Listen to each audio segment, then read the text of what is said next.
Ini 9 tanda kucing korang tak bahagia. Kalau korang nampak 3 daripada 9 tanda ni, maksudnya mental kucing kesayangan korang tengah struggle. Yang pertama, menyorok berlebihan. Selalu duduk bawah sofa dalam almari walaupun tiada tetamu. Kedua, over grooming. Kucing jilat badan dia sampai bulu botak atau kulit luka. Ini cara dia lepaskan stres. Ketiga, mogok makan.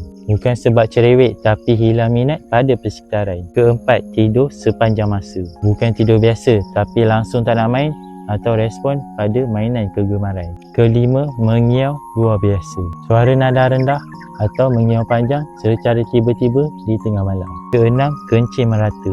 Sengaja kencing luar sandbox seperti katil, baju sebagai tanda protes atau stres. Ketujuh, ekor kucing sentiasa low.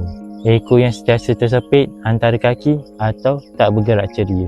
Ke-8, telinga ke belakang. Telinga yang sering dipusing ke belakang, tanda defensif atau takut.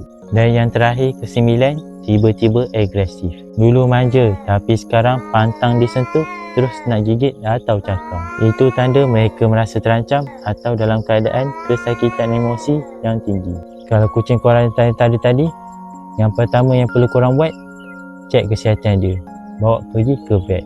Kedua, bonding time.